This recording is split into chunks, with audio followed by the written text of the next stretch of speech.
Well, another product review, another ban list review. And let's be real, here is gonna be bloody empty. Hold up.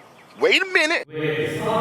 And okay, you know what? Ninja fans, you have my condolences. It's too much winning. Yes, this is not a drill. This is, in my opinion, one of the best hits Shirui decided to do on a ban list in a really long while. The last time I thought the ban list was good was like what? 1-2 years ago, if I remember correctly. So yeah, I am very excited and very happy with the result of the ban list. But I can see some people are unhappy about it because it doesn't completely kill off those two decks that are being hit.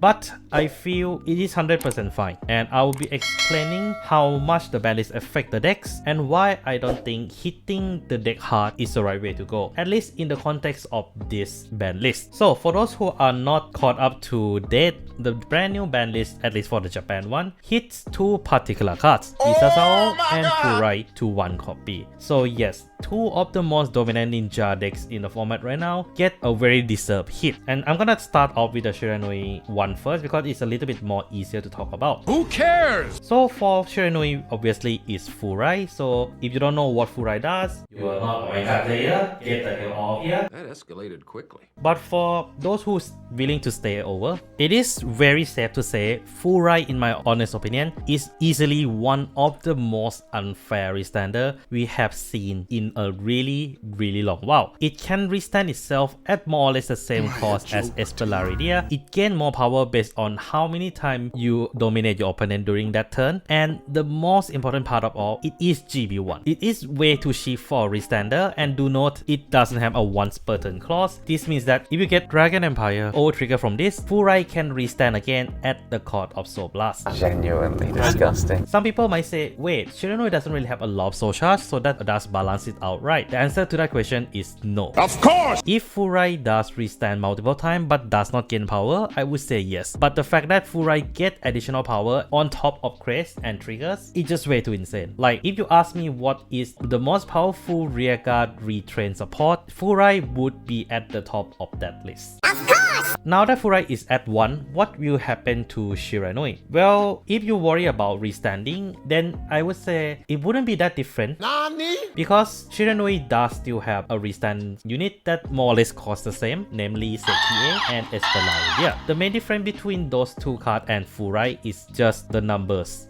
That's it? Sekie can only gain more power when you go into second strike onwards, meanwhile Espelaridia doesn't gain any more power. Oh, and of course, those two cards has a once per turn clause on it as well. And on top of that, because those unit doesn't hit as hard in the earlier part of the game, this means that surviving the first strike against Shiranui became a whole lot more easier. You need much lesser shield value, so defensive deck like Dolls can actually shine a little bit better in the current format, though the rise of 3 attack decks kind of make the deck a little bit harder to play as well. Disappointed!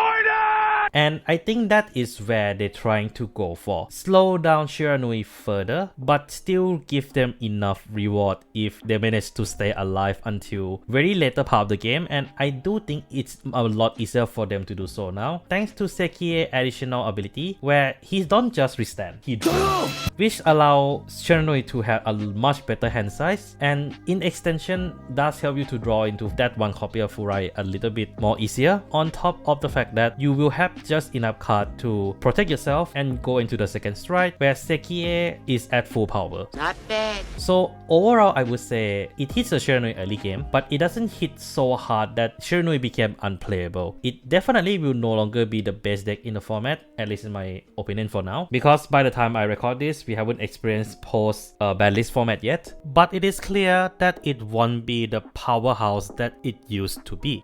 We had a good run. Anyway, enough of the trauma. Let's move on to the other part of the ban list, and that is Isaza. For those who are not aware what Isaza does, essentially he is a card that helps you to search for another stealth and add it to your hand, on top of being a free way for Shojoroji to spin one of the card that was bound by his effect to the bottom of the deck, while giving more power to Vanguard. Incredible. Which does force your opponent to kind of guard at least one more card from their hand if they do not have the effect front trigger. But the main part of this card is obviously that Surge. Stealth is in my opinion one of the most disgustingly powerful archetype because of the fact that it had so much flexibility and toolboxes that any other nation couldn't be matched, even the generics one. Like the archetype has its own PG, 4 more filters, 2 of which are the Choikology right line. But wait!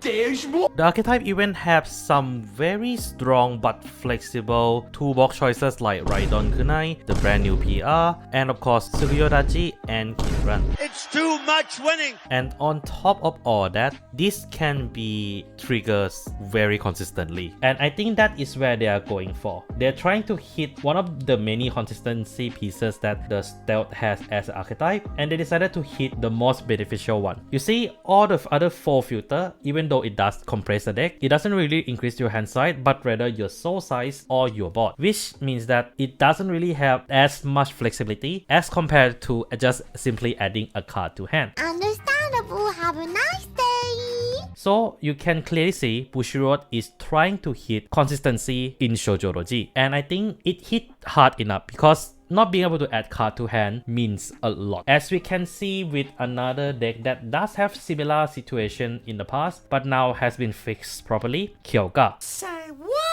The brand new Kyoga is a much better card because it does help you to fetch a PG if needed too, which compared to in the past where the original Kyoga does superior call the unit rather than add it to hand, makes things a lot more awkward. But does it make the deck unplayable? I don't think so. Nani? Stealth has more than enough toolboxes to really be anything that the player wants it to be, but of course it does require a high skill level as well. And on top of that, they did not touch the 10 attack combo pieces that the deck has. Like Kinran is still at 4, Tsukuyodachi is still at 4. So what they're trying to do is just make the early game a lot less consistent in exchange for you keeping essentially your full combo intact. And in fact, I think not needed to pay 1 more counter blast might be a beneficial thing for the deck because you can extend more attack in a lot more easier manner now. Perfectly balanced, as all things should be. And now that I have expanded some of the possible logic in this new ban list, you guys might notice a common pattern here. Both of the entry did not exactly kill the deck, but does weaken certain aspects of the deck just enough to even the playfield with the other deck in the format right now. For Shiranui is the early game power, and for Shoujoroji is the early game consistency. 2 areas of which I feel is an okay place to weaken because the deck is still able to do more or less the same job. It's just that, you know, it is not as good, just like how Boruto is not exactly as good as Naruto. That might be a bad comparison, but I don't care. Why are you like this? But regardless, I just hope that Bushiroad are doing things in a proper way, especially currently there is one particular vampire running rampant in the format right now, and I feel some of the cards in that particular deck needs to be nerfed just slightly. But what do you guys think? Do leave down in the comments below whether is this a good ban list and what are the cards that should be on the watch list after this. Take care of yourself, don't forget to clap that sub and become a member for some cool perks, and this is Mac Mechanic signing out. Boom, boom, boom.